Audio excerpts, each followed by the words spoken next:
ओम शांति। अॼु जी मिले तारीख़ 8/2/2024। मिठा मिठा बाप दादा चवनि था, मीठे मीठे ॿार सदा यादि रखो कि असां ब्रह्मण चोटी आहियूं, पुरुषोत्तम ठहूं था त हर्षित रहंदा। पंहिंजे पाण सां ॻाल्हियूं करणु सिखो त अपार ख़ुशी रहंदी। प्रश्न: बाप जी शरण में केरु अची सघंदो आहे?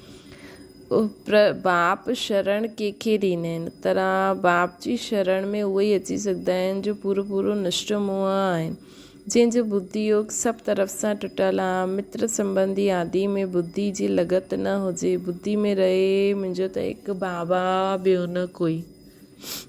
अहिड़ा ॿार ई सर्विस करे सघंदा आहिनि। बाप बि अहिड़े ॿारनि खे शरण ॾींदा आहिनि। ओम शांति। इहे रूहानी बाप, टीचर, गुरु, इहे त ॿार सुठी रीति सम्झी विया आहिनि। दुनिया इन ॻाल्हियुनि खे न ॼाणंदी आहे, पर सन्यासी चईंदा आहिनि शिवोहम, त बि ईअं न चईंदा कि असां बाप, टीचर, गुरु आहियूं। उहे सिर्फ़ु चईंदा आहिनि शिवोहम तत्वम। परमात्मा सर्वव्यापी आहे, त हर हिकु बाप, टीचर, गुरु थी वियो। इहे त कोई सम्झंदा बि न आहिनि। मनुष्य पंहिंजे खे भॻवानु परमात्मा कहलाए, इहे त बिल्कुलु ई रॉन्ग आहे। ॿारनि खे जो बाप सम्झाईंदा आहिनि उहो बुद्धि में धारण थींदो आहे न। हुन पढ़ाई में केतिरी सब्जेक्ट्स हूंदियूं आहिनि, हीअं न सभु सब्जेक्ट स्टूडेंट जी बुद्धि में रहंदियूं आहिनि। हिते त बाप पढ़ाईंदा आहिनि, उहो हिकु सेकेंड में ॿारनि जी बुद्धि में अची वेंदो आहे। तव्हां रचयिता ऐं रचना जे आदि मध्य अंत जो ज्ञान ॿुधाईंदा आहियो न। तव्हां ई त्रिकालदर्शी सुदर्शन चक्रधारी ठहींदा आहियो। हुन जिस्मानी पढ़ाई में सब्जेक्ट्स बिल्कुलु अलॻि आहिनि। तव्हां सिद्ध करे सम्झाईंदा आहियो सर्व जो सदगति दाता, त उहो हिकु बाप ई आहे। सभी आत्माऊं परमधाम खे यादि कंदियूं आहिनि, चवंदियूं आहिनि ओ गॉड फादर, त ज़रूरु बाप खां वरसो मिलंदो हूंदो। उहो वरसो खोइण सां दुख में ईंदा आहियूं। इहे सुख दुख जो खेल आहे। हिन समय सभी पतित दुखी आहिनि। पवित्र ठहिण सां सुख ज़रूरु मिलंदो आहे न। सुख जी दुनिया बाप स्थापन कंदा आहिनि। ॿारनि खे बुद्धि में रखिणो आहे कि असांखे बाप सम्झाईंदा आहिनि। नॉलेजफुल हिकु बाप ई आहे। सृष्टि जे आदि मध्य अंत जो ज्ञान बाप ई ॾींदा आहिनि। ॿिया सभी धर्म जो स्थापन थिया आहिनि, उहे पंहिंजे समय ते ईंदा। इहे ॻाल्हियूं ॿियो कोई जी बुद्धि में न आहिनि। तव्हां ॿारनि जे लाइ बाप इहा पढ़ाई बिल्कुलु सहज रखी अथई। सिर्फ़ु थोरो विस्तार सां सम्झाईंदा आहिनि। मुंहिंजे बाप खे यादि करो त सतो प्रधान ठही वेंदो। योग जी महिमा ॾाढी आहे। प्राचीन योग भारत जो ॻाल्हि आहे, परंतु योग सां फ़ाइदो छा थियो इहे कंहिंखे बि पतो न आहे। इहा आहे गीता जो उहो ई योग जो निराकार भॻवानु सिखलाईंदा आहिनि। बाक़ी जो बि सिखलाईंदा आहिनि उहो मनुष्य आहिनि। देवताउनि वटि त योग जी ॻाल्हि हूंदी ई न आहे। इहा दुनिया में त हठ योग आदि सभु मनुष्य सिखलाईंदा आहिनि। देवताऊं न सिखंदा आहिनि न सिखलाईंदा आहिनि। दैवी दुनिया में योग जी ॻाल्हि हूंदी न आहे। योग सां सभु पावन ठही वेंदा आहिनि। उहे ज़रूरु हिते ई रहंदा न। बाप ईंदा ई आहिनि संगम ते नई दुनिया ठाहिण। हाणे तव्हां पुराणी दुनिया सां नई दुनिया में बदिली थियो था। इहे कंहिंखे सम्झाइणो बि वंडर आहे। असां ब्रह्मण चोटी आहियूं। सत्य कलयुग जे विच में ब्रह्मण चोटी, न कि संगम युग चइबो आहे, जंहिंमें तव्हां पुरुषोत्तम ठहो था न। इहे ॿारनि जी बुद्धि में रहे कि असां पुरुषोत्तम ठहींदा आहियूं त सदैव हर्षित रहंदा। जेतिरो सर्विस कंदा ओतिरो हर्षित रहंदा। कमाई करणी ऐं कराइणी आहे। जेतिरो प्रदर्शनी में सर्विस कंदा त ॿुधण वारनि खे बि सुख मिलंदो, त उहो सुख जो बि खातो जमा थींदो आहे न। पंहिंजो ऐं ॿियनि जो कल्याण थींदो आहे। नंढा सेंटर ते मुख्य 5-6 चित्र ज़रूरु खपनि। उन्हनि ते सम्झाइण सहज आहे। सॼो ॾींहुं सर्विस ई सर्विस। मित्र संबंधी तरफ़ कोई बि लागत न हुजणी खपे। भले उन्हनि जी बि सेवा करो, लेकिन फ़रिश्तो ठही करे। हाणे असां फ़रिश्तो सेवा वियासीं वापसि पंहिंजे कम में, बाबा जी हिन में सूक्ष्म वतन में पहुची वञूं। ईअं न हुननि जी ई आदत थी रहे। जो इन अखियुनि सां ॾिसो था उन्हनि सभिनि खे विनाश थियणो आहे। बाक़ी जो दिव्य दृष्टि सां ॾिसंदा आहियो उन जी स्थापना थी थिए। ईअं पंहिंजे सां ॻाल्हियूं करो त तव्हां पका थी वेंदव। बेहद जे बाप बेहद जे बाप सां मिलण जी ख़ुशी थियणी खपे। कोई राजा वटि जनम वठंदो आहे त केतिरो फ़कुर में रहंदो आहे। तव्हां भारत स्वर्ग जा मालिक ठहो था, हर हिकु पंहिंजे लाइ महिनत कंदा आहिनि। तव्हां भारत स्वर्ग जा मालिक था ठहो। हिन समय न हर हिकु जो पुरुषार्थ करे थो उहो पंहिंजे लाइ थो करे।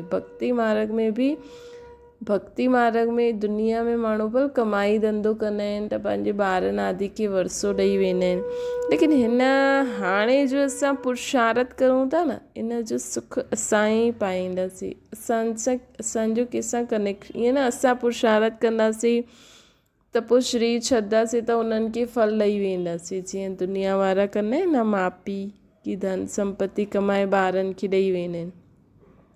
न, हिते त असां पंहिंजे लाइ ई महिनत करूं था। बाप सिर्फ़ु चवनि था काम चिता ते वेही तव्हां कारा थिया आहियो, हाणे ज्ञान चिता ते वेही गोरा ठही वेंदव। बुद्धि में इहे ई चिंतन हलंदो रहे। भले ऑफिस में कमु कंदा रहो, यादि कंदा रहो हिकु बाप खे। ईअं न, फ़ुर्सत न आहे। जेतिरी फ़ुर्सत मिले रूहानी कमाई करो। जेतिरी वॾी कमाई, केतिरी वॾी कमाई आहे उहा त हिकु जन्म जे लाइ माण्हू कमाई करे थो, पढ़ाई करे थो। इहे त संजी बाबा चईंदा आहिनि अधु बि न, अधु खां बि जास्ती। बाबा त कॾहिं कॾहिं चईंदा आहिनि न, तव्हां पूरे 84 जन्मनि जे लाइ मूंखां वरसो था वठो। हेल्थ वेल्थ ॿई हिकु साथ मिलंदियूं आहिनि। हिकु कहानी आहे न, अर्जुन ऐं भील। अहिड़ा गृहस्थ व्यवहार में रही करे ज्ञान योग में अंदरि वारनि खां बि तीखा हली वेंदा आहिनि। सॼो मदार हिते यादि आहे। छो जो छा थींदो आहे, घर गृहस्थी में आहे न, सभु कुझु प्रैक्टिकल ॾेखारे में ॾींदो आहे। अगरि घर गृहस्थी में वेही करे तव्हां ज्ञान वठो ऐं मनन चिंतन करो त तव्हांखे हर ज्ञान जी ॻाल्हि जी गहराई ॾाढी सुठी रीति सम्झ में अची वेंदी।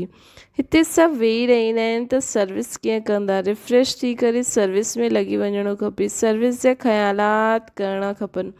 बाबा त प्रदर्शनी में वञी न सघनि न, छो जी बाप दादा इकट्ठा आहिनि। बाबा जी आत्मा ऐं हिननि जी आत्मा इकट्ठी आहे। इहे वंडरफुल युगल आहे शिव बाप ऐं ब्रह्मा मां।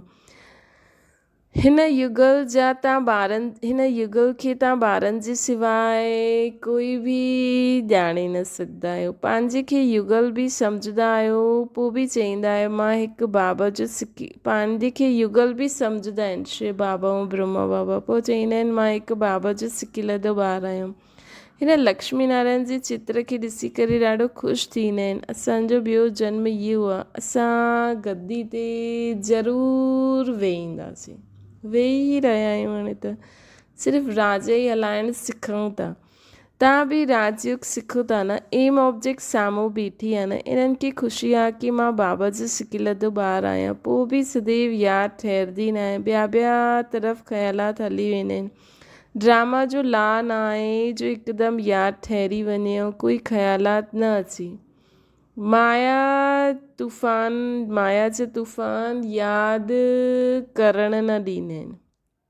माया जा तूफ़ान यादि करण न ॾींदा आहिनि। ॼाणंदा आहियो असांजे लाइ ॾाढो सहज आहे, छो जी बाबा जी प्रवेशता आहे। बाबा जो नंबर 1 सिकिलधो ॿारु आहे न।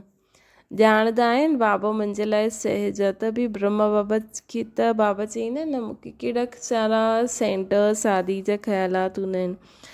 बाबा चईंदा आहिनि बाबा जो नंबर 1 सिकिलधो ॿारु आहियां न मां। बाबा जो नंबर 1 सिकिलधो ॿारु आहियां मां। पहिरें नंबर में राजकुमार ठहींदमि, पोइ बि यादि भुलिजी वेंदी आहे। अनेक प्रकार जा ख़्यालात अची वेंदा आहिनि। इहे माया आहे। जॾहिं हिन बाबा खे अनुभव थिए तॾहिं त तव्हां ॿारनि खे सम्झाए सघे न। बाबा बि इहे ख़्यालात बंदि तॾहिं थींदा जॾहिं कर्मातीत अवस्था थींदी, आत्मा संपूर्ण ठही वञे, पोइ त इहे शरीर ई न रहे। शिव बाबा त सदैव प्योर ई प्योर आहे। पतित दुनिया पतित शरीर में अची करे पावन ठाहिण जो पार्ट बि हिननि जो ई आहे। ड्रामा में बंधन मां न, तव्हां पावन ठही वियो त पोइ नयो शरीर खपंदो न असांखे। असां पावन ठही वेंदासीं पोइ असांखे नयो शरीर खपंदो। असां पावन थी वेंदासीं पोइ नयो शरीर खपे। शिव बाबा खे पंहिंजो शरीर त आहे न, हिन तन में हिन आत्मा जो महत्व आहे। उन्हनि खे रखियो छा आहे? शिव बाबा खे पंहिंजो शरीर त आहे न, तव्हां पावन ठही नयो शरीर खपे तव्हांखे, आत्मा पावन ठही वेंदी आहे। त हिन तन में हिन आत्मा जो महत्व आहे शिव बाबा जो। उन्हनि जो रखो ई छा आहे, उहो त मुरली हलाए करे हली वेंदा आहिनि, उहो फ्री आहिनि। त बाबा चवंदा आहिनि तव्हां पावन ठही आहियो त शरीर नयो खपे। शिव बाबा खे पंहिंजो शरीर न आहे, त हिन तन में शिव बाबा ईंदा आहिनि, त हुनजो महत्व छा आहे न, महत्व आहे न उन्हनि जो। त शिव बाबा खे छा खपे, शिव बाबा त ईंदा आहिनि मुरली हलाए करे हली वेंदा आहिनि, कॾहिं काॾे कॾहिं काॾे, लेकिन हमेशह शिव बाबा ब्रह्मा तन में ईंदा आहिनि। ॿारनि खे बि फील थींदो आहे कि शिव बाबा मुरली हलाइनि था। तव्हां ॿार सम्झंदा आहियो असां बाप खे मदद करण जे लाइ हिन गॉडली सर्विस ते बीठा आहियूं। बाप चवंदा आहिनि असां बि पंहिंजो स्वीट होम छॾे करे आया आहियूं न, परम धाम अर्थात परे ते परे धाम, मूल वतन। बाक़ी खेल सॼो न सृष्टि ते हलंदो आहे, तव्हां ॼाणंदा आहियो इहे वंडरफुल खेल आहे। बाक़ी दुनिया हिकु ई आहे न, उहो माण्हू चांद ते वञण जी कोशिशि कंदा आहिनि। इहे त साइंस जो बल आहे, साइलेंस जे बल सां असां जॾहिं साइंस ते जीत पायूं तॾहिं साइंस बि सुखदाई ठही वेंदी। साइलेंस जे बल सां जॾहिं असां साइंस ते जीत पायूं तॾहिं साइंस बि सुखदाई थी वेंदी। हिते साइलेंस सुख ॾींदी आहे त दुख बि, हिते साइंस सुख ऐं दुख ॿई ॾींदी आहे, हुते त सुख ई सुख आहे। सुख जो नाम, दुख जो नाम ई न आहे सतयुग में। त हाणे असांखे बाबा जी यादि सां बाबा चवंदा आहिनि न, हिन साइंस ते जीत पायो त साइंस वारनि सां जो बि कमु थींदो उहो सुख ई सुख जो थींदो। ईअं ॻाल्हियूं सॼो ॾींहुं ॿुधी में रहणियूं खपनि। बाबा खे अहिड़ा ख़्यालात रहंदा आहिनि। बांडेलियूं विख जे लाइ केॾी मार खाईंदियूं आहिनि, कोई त मोह वश बि फस पईंदा आहिनि। निश्चय बुद्धि वारा झटि चईंदा असांखे अमृत पीअणो आहे, हिन में नष्ट मोह खपे, पुराणी दुनिया सां दिलि उथी वञणी खपे। मतिलबु सभु कुझु कंदे हुए बि हुननि सां मोह न रहणो खपे। अहिड़ा ई सर्विसेबल बाबा जी दिलि ते चढ़ंदा आहिनि, उन्हनि खे शरणागति ॾेई सघंदा आहिनि। कन्या पति जे शरण में वेंदी आहे, विख बिगर न रखंदा आहिनि, पोइ बाप खे शरण वठिणो पवंदो आहे।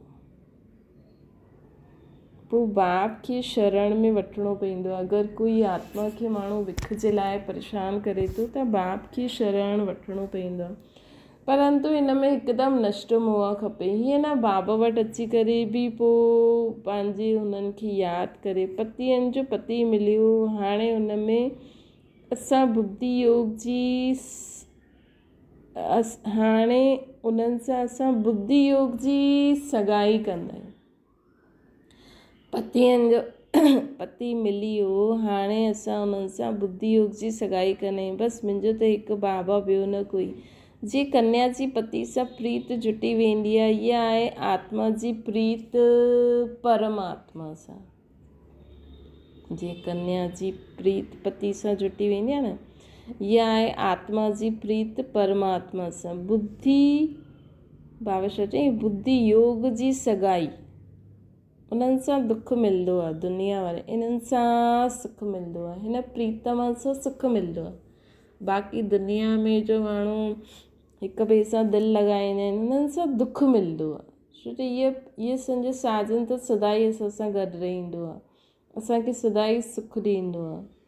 इहे त सदाई असांजे लाइ ई आहे। असांखे खिवैया अथवा बाग़बान मिलियो आहे जो असांखे फूलनि जे बगीचे में वठी हलंदो आहे। हिन समय सभई मनुष्य कांटे मिसल थी विया आहिनि। सभिनि खां वॾो कांटो आहे इहे काम जो। पहिरियों तव्हां निर्विकारी फूल हुयो, धीरे धीरे कला कम थी वई, हाणे तव्हां ॾाढा वॾा कांटा थी विया आहियो। किथे असां निर्विकारी फूल हुयासीं, हाणे असां वॾा कांटा थी विया आहियूं। हाणे वरी बाबा असांखे फूल ठाहिनि था न, हाणे वरी बाबा असांखे फूल ठाहिनि था। बाबा खे बबुलनाथ बि चइबो आहे। तव्हां ॼाणंदा आहियो असली नाम शिव आहे। बबुलनाथ नाम रखियो आहे छो जी कांटनि जो फूल, कांटनि खे फूल ठाहींदो न बाबा, इन करे बाबा जो नाम बबुलनाथ बि आहे। भक्ति मार्ग में ॾाढा नाम रखंदा आहिनि, वास्तव में नाम हिकु ई आहे, शिव। रुद्र ज्ञान यज्ञ व शिव ज्ञान यज्ञ ॻाल्हि हिकु ई आहे। रुद्र यज्ञ सां विनाश ज्वाला निकिती। श्री कृष्णपुरी अथवा आदि सनातन देवी देवता धर्म जी स्थापना थी। रुद्र ज्ञान यज्ञ व शिव ज्ञान यज्ञ ॻाल्हि हिकु ई आहे। रुद्र यज्ञ सां विनाश ज्वाला निकिरंदी आहे न। श्री कृष्णपुरी अथवा आदि सनातन देवी देवता धर्म जी स्थापना थिए थी। बाबा चवनि था तव्हां हिन यज्ञ द्वारा मनुष्य खां देवता ठहींदा आहियो। चित्र बि वंडरफुल ठाहींदा आहिनि। विष्णु जी नाभि सां ब्रह्मा निकितो। इहे सभु ॻाल्हियूं तव्हां ॼाणंदा आहियो कि ब्रह्मा सरस्वती ई लक्ष्मी नारायण ठहींदा। इहे निश्चय आहे। लक्ष्मी नारायण ई 84 जन्मनि खां पोइ ब्रह्मा सरस्वती ठहींदा। मनुष्य अहिड़ी ॻाल्हियूं ॿुधी करे चकित थींदा आहिनि। ख़ुशी में बि ईंदा हूंदा, परंतु माया कर घटि न आहे। काम मां शत्रु आहे। माया नाम रूप में फसाए पोइ गिराए ॾींदी आहे। बाप खे यादि करणु न ॾींदी आहे। पोइ ख़ुशी घटि थी वेंदी आहे। इन में ख़ुशी न हुजण जे कारण ई असां ॾाढनि इन में ख़ुशी न हुजण कारण बाबा चवनि था पोइ अगरि कंहिंजे नाम रूप में फसी वियासीं पोइ ख़ुशी गप थी वेंदी। हिन में ख़ुशि न थियणो आहे कि असां ॾाढनि खे सम्झायूं। पहिरियों ॾिसणो आहे असां बाबा खे केतिरो यादि था करूं। ॾिसो ज्ञान त असांजी बुद्धि में आहे, लेकिन बुद्धि में मन में ऐं बुद्धि में बाबा जी यादि बि हुजणी खपे। असांजो बुद्धि जो योग बाबा सां बि हुजे ऐं पोइ असां डिलीवरी कंदा आहियूं न, पोइ फ़ाइदो आहे। पहिरियों ॾिसो असां बाबा खे यादि केतिरो था करूं। राति जो बाबा खे यादि करे करे सुम्हंदा आहियूं या भुलिजी वेंदा आहिनि। कई ॿार त पक्का नेमी बि आहिनि। तव्हां ॿार ॾाढा लकी आहियो। बाप जे मथां त ॾाढा बोझ आहिनि ब्रह्मा बाबा जे मथां, परंतु पोइ बि रथ खे रियायत मिली वेंदी आहे। ज्ञान योग बि आहे। हिन जे बग़ैर लक्ष्मी नारायण पद कीअं पाईंदा। ख़ुशी त रहंदी आहे असां अकेलो बाबा जो ॿार आहियूं ऐं पोइ ख़ुशी ऐं पोइ मुंहिंजा ढेर ॿार आहिनि, इहे नशो बि रहंदो आहे। त माया विघ्न विझंदी आहे। ॿारनि खे बि माया जा विघ्न ॾाढा ईंदा हूंदा। कर्मातीत अवस्था अॻियां हली करे अचणी आहे। इहे बाप दादा ॿई इकट्ठा आहिनि। चईंदा आहिनि मिठा मिठा ॿार, बाप त प्यार जो सागर आहे। इन्हनि जी आत्मा इकट्ठी आहे। इहे बि प्यारु कंदा आहिनि। सम्झंदा आहिनि जीअं कर्म मां कंदमि मूंखे ॾिसी ॿिया कंदा। ॾाढा मिठो रहणो आहे। ॿार वॾा सियाना खपनि। हिन लक्ष्मी नारायण में ॾिसो केतिरी सियानतपन आहे न। सियानप सां विश्व जो राज्य वरितो न। हिन लक्ष्मी नारायण पंहिंजी सियानपन सां विश्व जो राज्य भाग्य वरितो। प्रदर्शनी द्वारा प्रजा बि ॾाढी ठहींदी आहे न। भारत ॾाढो वॾो आहे। एतिरी सर्विस करणी आहे। सयान पासां विश्व जो राज्य वरितईं। हिन लक्ष्मी नारायण जी आत्मा सयान पासां विश्व जो राज्य वरितईं। प्रदर्शनी द्वारा प्रजा त ॾाढी ठहींदी आहे। भारत ॾाढो वॾो आहे। एतिरी सर्विस करणी आहे। ॿियो यादि में रही करे विक्रम बि विनाश करणा आहिनि। इहे कड़ो फुरनो, इहे फ़िकर हुजणी खपे कि असांखे भारत एॾो वॾो भारत जी सर्विस करणी आहे। या पियो यादि में रही करे पंहिंजा विक्रम बि विनाश करणा आहिनि। असां सतो प्रधान कीअं ठहूं, हिन में महिनत आहे। सर्विस जा चांस ॾाढा आहिनि। ट्रेन में बैच जी सर्विस करे सघंदा। इहा बाबा जो वरसो आहे। बराबरि 5000 वर्ष पहिरियों भारत स्वर्ग हुयो, लक्ष्मी नारायण जो राज्य हुयो। पोइ ज़रूरु इन्हनि जो राज्य अचिणो खपे न। हाणे जॾहिं कलयुग आहे पोइ वरी सतयुग ईंदो। असां बाबा जी यादि सां पावन दुनिया जो मालिक था ठहूं। ट्रेन में ॾाढी सर्विस थी सघंदी आहे। हिकु दॿे में सर्विस करे पोइ ॿियो में वञो। ईअं सर्विस करण वारा ई दिलि ते चढ़ंदा। चओ असां तव्हांखे ख़ुशख़बरी ॿुधाईंदा आहियूं। तव्हां पूज्य देवता हुयो, पोइ 84 जन्म वठी पुजारी ठहियो, हाणे वरी पूज्य ठहो। सीढ़ी सुठी आहे। हिन सां ई सतो रजो तमो स्टेज सिद्ध करणी आहे। स्कूल में पिछाड़ी में गैलप करण जो शौक़ु हूंदो आहे। हाणे हिते बि सम्झाइबो आहे। जे टाइम वेस्ट कयो उन्हनि खे गैलप करे सर्विस में लॻी वञणो खपे। अर्थात जेका ॿार देरी सां आहिनि उन्हनि खे जल्दी जल्दी पुरुषारत बि करो, सर्विस बि करो ऐं फटाफट गैलप करो। सर्विस जी मार्जिन ॾाढी आहे। सर्विसेबल ॿार ॾाढा निखरणा खपनि, जेके बाबा किथे बि मोकिले सघे। मंदरनि में सर्विस सुठी थींदी आहे त बाबा अॼु असांखे चवनि था ट्रेन में अचो त सर्विस करो, मंदरनि में सर्विस करो, जाते ताते ॾिसो सर्विस करण जी मार्जन आहे हुते सर्विस करो। देवता धर्म वारा झटि सम्झंदा, गंगा सनान ते बि तव्हां सम्झाए सघंदा आहियो त दिलि में लॻंदो ज़रूरु। असांजो कमु आहे उन्हनि खे ज्ञान ॾियणु। असांखे न सोचणो अरे सम्झंदा त न, अलाए सम्झनि न सम्झनि न। असां वटि जो आहे उहो असांखे फ्री में शुभ भावना शुभकामना सां सभिनि खे डिलीवर करिणो आहे। अॼु न त कल्ह उहा हुन मां पेड़ अवश्य निकिरंदो। बाबा चईंदा न बीज त बोयो, बीज त बोयो, पोइ घड़ी घड़ी ॿिया बि ॿार मिलंदा रहंदा, उन्हनि खे पाणी ॾींदा रहंदा त कॾहिं बि फल निकिरी सघंदो। अच्छा, मीठी मीठी सिकिल ते ॿारनि प्रति माता पिता बाप दादा जो यादि प्यार ऐं गुड मॉर्निंग। रूहानी बाप जी असां सभिनि रूहानी ॿारनि खे रूहानी मीठी मीठी सिकिल ते ॿारनि प्रति माता पिता बाप दादा जो यादि प्यार ऐं गुड मॉर्निंग। रूहानी बाप जी असां रूहानी ॿारनि खे यादि प्यार गुड मॉर्निंग ऐं नमस्ते। असांजी बि रूहानी माता पिता बाप दादा खे यादि प्यार गुड मॉर्निंग ऐं नमस्ते। ध्यान जे लाइ मुख्य सां सदा हर्षित रहण लाइ रूहानी सर्विस करणी आहे, सची कमाई करणी ऐं कराइणी आहे, पंहिंजो ऐं ॿियनि जो कल्याण करिणो आहे। ट्रेन में बि बैच ते सर्विस करणी आहे। ॿियो आहे पुराणी दुनिया सां दिलि हटाए ॾियणी आहे। मतिलबु हीअं न असांखे सिर्फ़ु अकेला ई रहणो आहे, मतिलबु मोह न रखिणो आहे, निष्ठो मोह ठाहिणो आहे। हिकु बाप सां सची प्रीत हुजणी खपे असांजी। वरदान आहे संगम युग जे महत्व खे ॼाणे हर समय विशेष अटेंशन रखण वारा हीरो पाठदारी ठहो। हर कर्म कंदे हुए सदा यही वरदान स्मृति में रहे कि मां हीरो पाठदारी आहियां त हर कर्म विशेष थी वेंदो। हर सेकेंड, हर समय, हर संकल्प श्रेष्ठ थी वेंदो। ईअं न चई सघंदा कि ईअं त सिर्फ़ु 5 मिंट साधारण वियो न। संगम युग में 5 मिंट बि ॾाढो महत्व आहे। 5 मिंट 5 साल खां बि ज़्यादा आहिनि। इन करे हर समय एतिरो अटेंशन रहे। सदा जो राज्य भाग्य प्राप्त करिणो आहे त अटेंशन बि सदा काल रहणो खपे। असांखे सदा जो राज्य भाग्य प्राप्त करिणो आहे त अटेंशन बि सदा जो खपे। स्लोगन आहे जंहिंजे संकल्प में दृढ़ता जी शक्ति आहे उन्हनि जे लाइ हर कार्य संभव आहे। असांजे संकल्प में दृढ़ता जी शक्ति हुजणी खपे कि मूंखे इहो करिणो ई आहे, ईअं थियणो ई आहे।